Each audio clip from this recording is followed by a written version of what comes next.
Namibia has come out strongly against its former colonial master, Germany, for supporting Israel in its genocidal intent case. South Africa tabled its case in the International Court of Justice last week, asking the United Nations highest court to force Tel Aviv to cease military operations in the Palestine enclave of Gaza. Earlier, I explored the multifaceted aspects of this diplomatic dispute with Professor Ndumba Kamwanyah of the University of Namibia. We touched on historical grievances, moral considerations, and the broader humanitarian concerns in Gaza. Professor Kamwanyah, thank you so much for speaking to us on Africa Today. Let's start off maybe with you elaborating on the historical context of Germany's acknowledgement of genocide in Namibia between 1904 and 1908 and the impact on Namibia's current stance on international issues. Yes.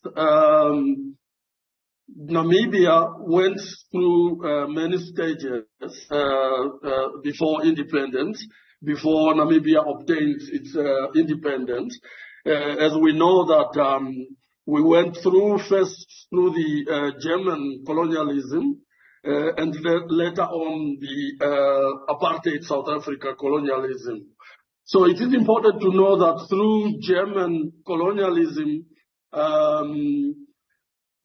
there was atrocities that were committed, more in particular on the Ovaherero. A lot of people have to leave Namibia into exile because of that particular event of genocide, starting from 1904 to 1908. It is also important that German colonialism came to Namibia by way of the Berlin Conference, the conference that partitioned and divided Africa. So it is important that we must place it within that context. Unfortunately, even the fact that the German genocide of the Waherero and the Damara people was the first genocide of the 20th century. Nothing much was heard of until in recent history and memory that we are talking about what German has done to the Namibians, more in particular the Ovaherero and the Nama people, and the San and the Damara people. We focus too much just only on the Ovaherero and the Nama people, but it's also important that genocide took place also for the Damara people and the San people through forced labor, starvation, and all those cruel methods that the German forces used.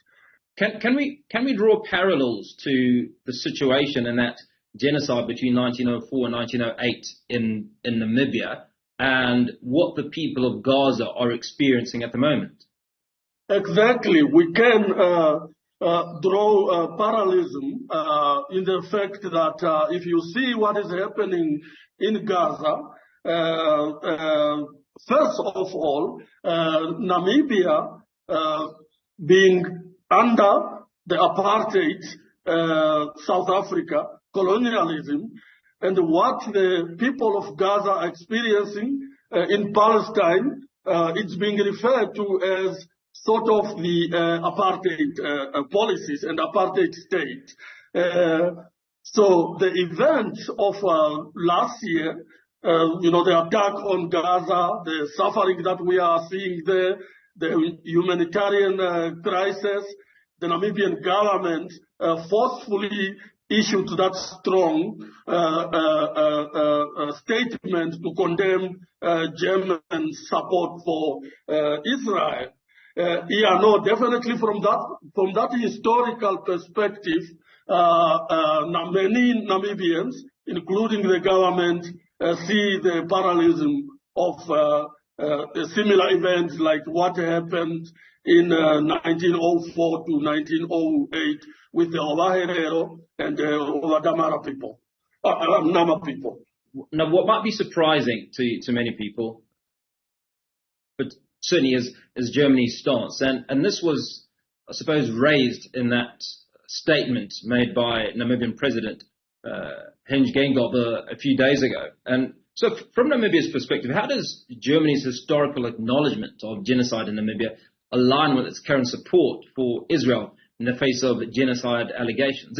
It's almost, one would suggest, a little hypocritical, hence President Geingob's urging the Germans to reconsider their position. Yes, you must remember that it took Germany many years to deny that genocide took place in Namibia, that their forces committed genocide.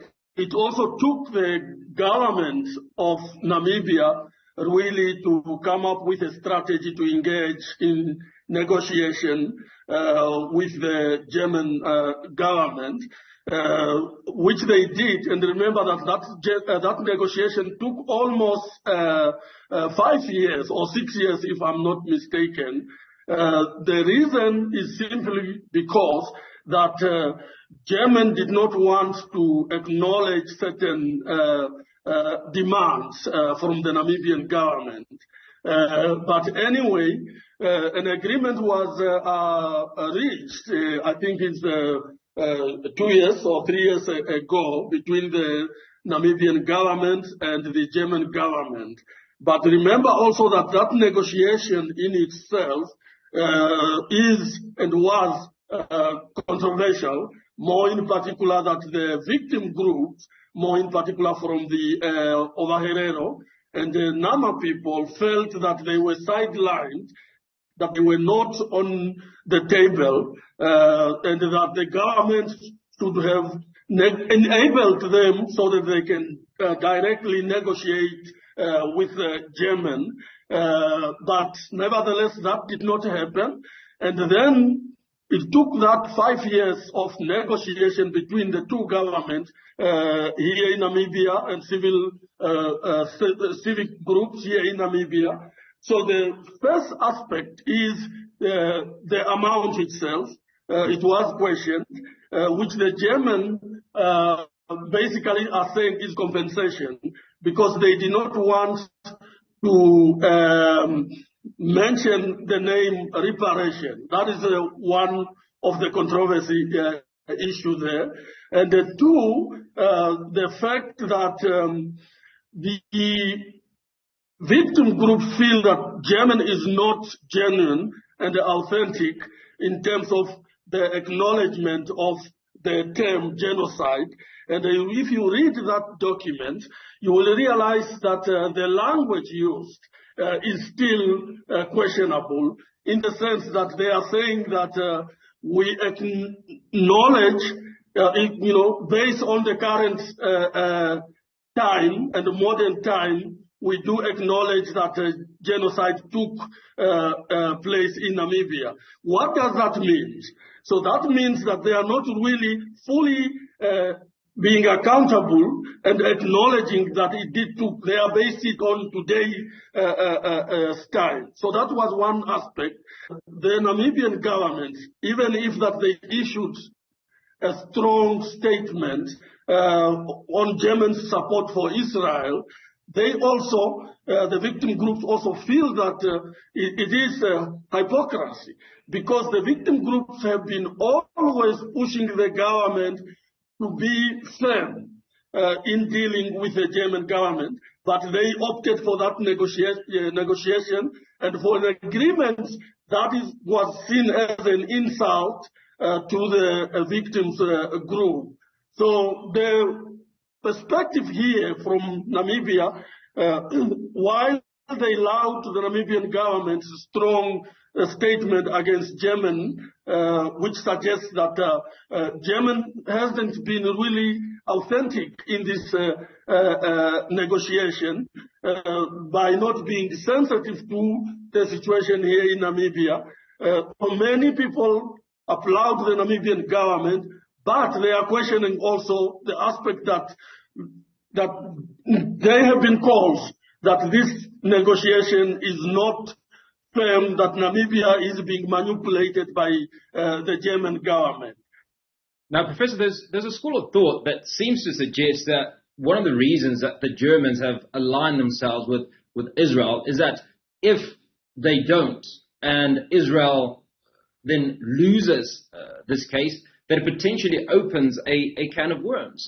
It almost puts multiple amounts of pressure on all the former colonial powers for the past injustices that they effected and the need for reparations or compensation.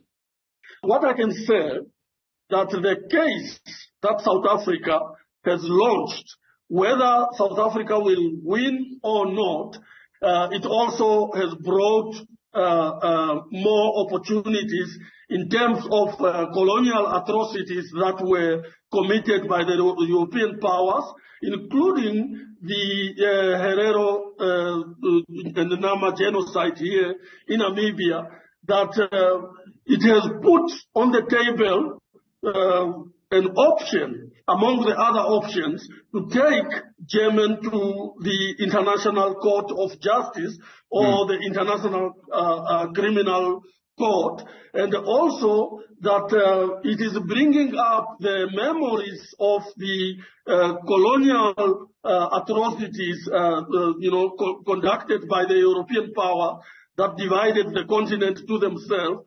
That new questions are going to be asked because simply of the bold move that South Africa took is not going to end by the judgment that is going to be issued. But I think there are going to be more questions with regard to colonialism in Africa and the other parts of the world where atrocities were committed.